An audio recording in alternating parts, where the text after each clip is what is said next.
All right, so I learned a new phrase here recently. It's called to cast pearls before swine, right? And I used to actually read that comic in the newspaper and shit.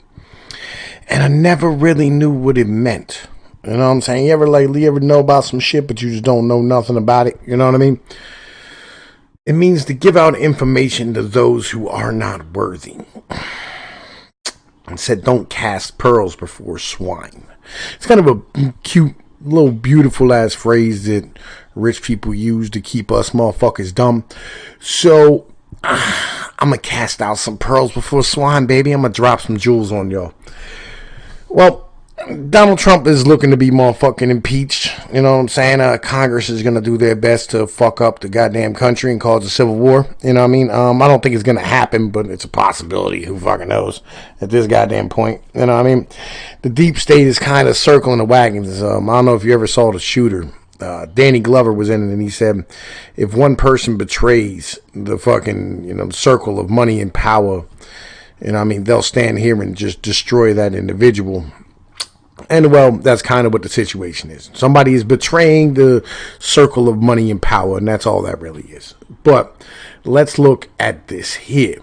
I want to talk about what affects us. I think that's way more important because all this is a sideshow compared to what's going on at the moment with a shrinking population, a shrinking market, and massive amount of money that's fucking promised to people that they're goddamn counting on. That's kind of holding the whole thing together. So, I looked up some articles. We're going to check some stuff out. I'm going to go over some stuff, give you some information on what's going on. This is going to be an update to the pension crisis. All right. What retirement crisis? Numbers of 401k and IRA millionaires hits record high. Yay. Black dude with money. Woohoo. Yeah, your tie is terrible. Right? It's a number of people with $1 million or more in their 401k increased to a record 198,000, up from 180,000 in quarter one, while the number of IRA millionaires increased to 179,700, also a record high, and an increase from 168,100 last quarter, the report revealed. What's more, employee savings rate hit a record high with 32% of savers increasing their contributions in the second quarter of this year. Interestingly, a recent bank rate survey had a similar finding that 29% of Americans had increased their retirement savings contribution from the year prior. Now, the average employee's contribution rate is 8.8%, which is nearly a full percentage point higher than a decade ago, Fidelity reports. But don't pull out the confetti yet. Most of us still don't have enough saved for retirement. Fidelity data shows that the average 401k balance is still only $106,000. Now, why is this? It's because in 2008, we had a downfall, and it wiped out the vast majority of people. And this is something that they don't talk about. When you take the top 1% out of the mix, and this is the problem, is that they're severely skewing the numbers. When you take that top 1% out, it ends up being that most individuals really don't have a whole lot saved up. An analysis done by employee benefit, some shit, whatever. Where is it? Oh yeah. Here we go. Employee Benefit Research Institute found that more than 4 in 10 U.S. households where the head of household is the ages of 35 to 64 will likely run short of money in retirement. I think that number is much higher. One common rule of thumb for how much you have saved is this: you should have 2 times your annual salary by 35, 4 times at 45, 6 times by 55, and 10 times at 67. That means somebody who made $75,000 per year would have socked away $150,000 by 35, $75,000 by age 60, and $75,000 by the age, or $750,000 by the age of 67. As you see from a broad look at Fidelity's numbers, that's not the reality for many of us. What's even more, even those who have socked away $1 million may not have enough to retire on, as Market Watch reported here. And financial guru Susie Orman thinks you should aim to save $5 million.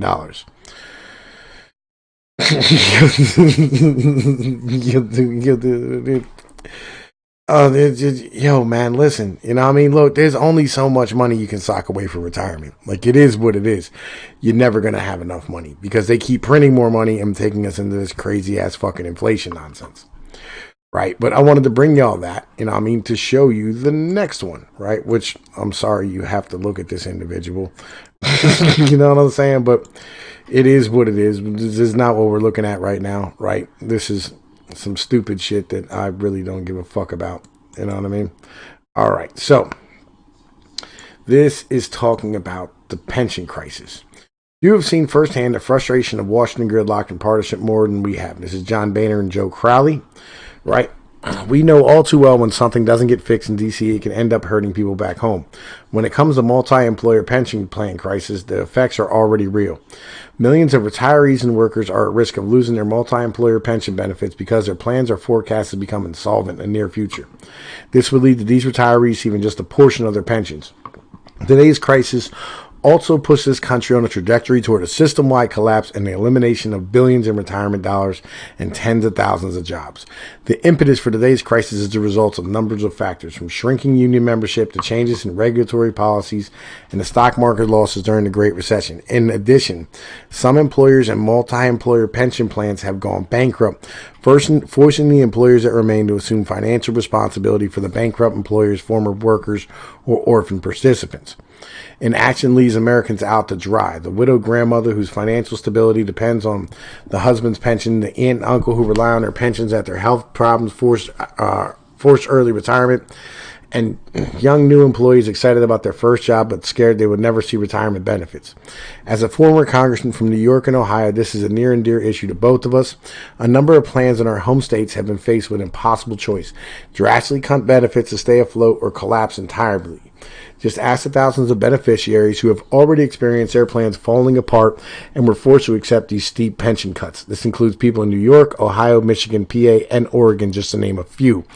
Ironworkers Local 17 in Ohio, for example, has reduced benefits for some participants by 30%, while the Toledo Roofers Local number 134 pension fund has forced to reduce benefits by an average of more than 30%. Even worse, in New York, the Road Carriers Local 707 pension fund has become insolvent. As a result, these current retired truckers will receive as little as $570 a month. That's half of the $1,313 monthly benefit they expected. In total, more than 15 plans nationwide have already faced severe cuts and just to remain on life support, meaning that hundreds of thousands of people no longer have access to the retirement that they've earned. Now, retirement that you've earned is one thing, but I don't want to go there. I want to call it retirement that you counted on. All right. It's kind of like, when you open the door that there's going to be a step there. Right. And if they took away that step, you end up falling on your face. It's just kind of one of those things. So especially when, you've been working for 30, 40 years, whatever, contributing to this pension plan, all of a sudden it's gone and you've made financial decisions based on that is the problem, right? For instance, like you buy a house, you bought a car, you bought, whatever the case might be that has long-term payments, or you stood there and, like you've taken a place that says, I'm going to be able to afford these property taxes here, and you're no longer going to be able to afford those property taxes, right? And when you can't, they come and take your fucking house. And if this happens to enough people in a certain place, it ends up collapsing the local economy because you have all these individuals, who aren't receiving that money anymore. And they end up in a situation where the local economy and the local government isn't getting funded. And it just causes an all-out collapse along the whole way because we're kind of running everything at the ragged edge. Like, we're not taking just as much as we need. We're taking as much as we can fucking get from people. And that's unsustainable. All right, so let's see here. Left unchecked, this crisis will decimate the retirement future of millions. Over the years, the number of retirees has grown dramatically, while the number of active participants and employers has decreased. This imbalance, combined with the market decline from the Great Recession, has put many of these vital pension plans on an unsustainable path. Yeah. If we continue with the current trajectory, one of the largest multi-employer pension plans in the country, Central States, will collapse by 2025 and affect approximately 400,000 people. That's a lot of individuals. You know what I'm saying? It's going to end up, there is no dole for them. That's right. There's no saving them. Like, they're going to be asked the fuck out. They're just not going to have shit. right? And you can talk about like, fucking, oh, the pension plan got stolen from. The reality is that they made investments and those investments didn't pan out, especially during the Great Recession of 2008. Because most of them, oh, mortgage-backed securities will keep going up forever. And then they didn't.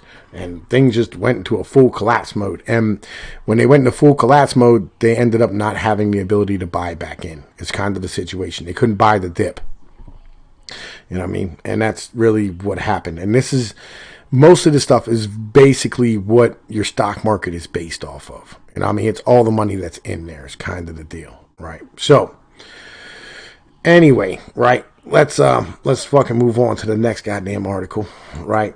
Which is, let's talk about which states are the most affected by this, all right?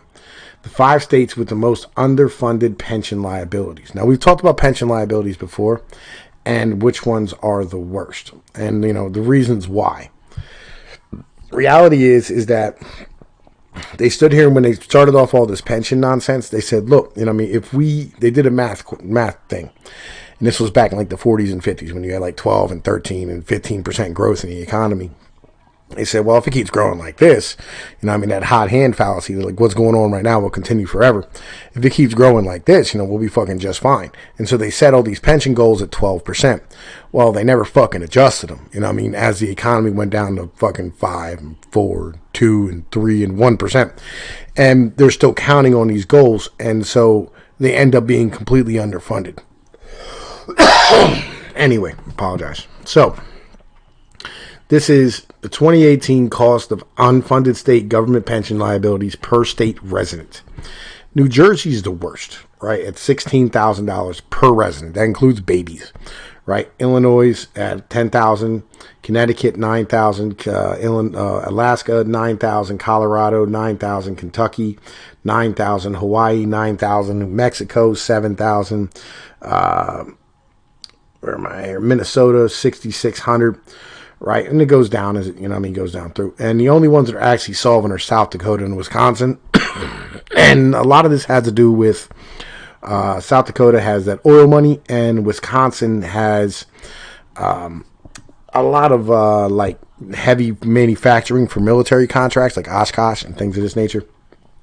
Right, but I wanted to stand here, and show you where it is best.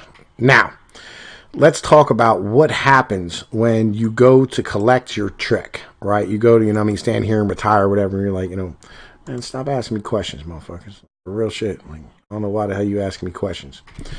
What happens when you go to collect your 401k, right? In particular, like, the big wall of baby boomers is going to happen between this year and 2025, all right? And they end up trying to retire on a level of where there's a recession in the economy, because that's kind of where we are, right? I wanted to show you this. This is the Cass Freight Index, right? So this here is 2019's numbers, all right? This is the amount of freight being moved across the country. This is kind of a good way to look at how the economy is doing in real views, all right? You know what I'm saying? So, as you can see, it collapsed in the beginning and end of last year. And usually it goes up. But you see the spike this year was nowhere near as big, right? And we're on an upward trajectory, but it's really not that much of an upward trajectory. And this is really just back to school spending, right? And this is kind of, how much it costs to move freight, right, per mile, whatever the case might be. And this year is kind of the same thing, right? And this is from last year, right? So what you have to understand is that, like, what's going on is that there's a recession going on at the moment, and just we're not talking about it, just as an in general thing. These are, leading indicators, as they would call them, as a buddy of mine told me they were called, right? And just so you know that I'm not bullshitting about things, right? Here's an article I found about Rochester School District, right?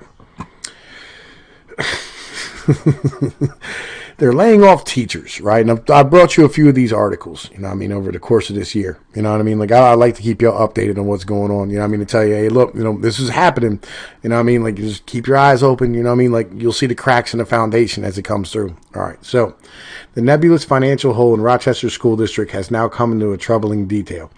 The district leaders are now saying they're short about $50 million just a few months into the budget year. That is according to 4 people with direct knowledge of the situation. They requested anonymity to discuss an ongoing investigation at how the district managed to overspend its 2018-2019 budget by 5% without anyone noticing. The district cannot answer a number of questions how and where the overspending came about and why it didn't surface earlier and how it managed to keep paying its bills after having overspent by $50 million. So, you know, I mean, a lot of people know about, I think that this collapse is going to come from the bond market, right? And I think I'm pretty right? It's going to be like an all-out just blitz on our entire financial system. Like, they're going to pull all their money out of their 401ks here in the next few years. And once they do that, the stocks are going to go down. And then, you know, I mean, they're going to try and stand here and pay for, you know, like they're going to try and pay for things with bonds. And they're going to find out that nobody wants to buy their bonds, and the bonds are going to go bankrupt because they don't have any money to pay those back, right? Especially locally. They're not going to have anybody to tax because nobody's going to have any fucking homes because nobody has any money. Yo, and so the bond market is just going to collapse. And once the bond market collapses, it's just going to take everything else with it. Like, yo, the whole thing is going to just fall down to pieces because this system wasn't designed to run on a shrinking population.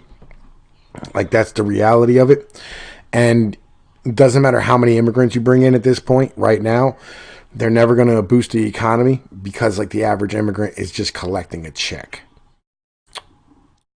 Kind of is what it is. So I wanted to bring y'all this and show you the situation. I wanted to make sure you understand what the deal was. And, you know, I mean, I hope y'all enjoy, you know what I'm saying, the rest of your week. You know, it is what it is. But in the meantime, man, this is Tom Peace from Pnoid News. You know the situation. Peace be like one, man. Later.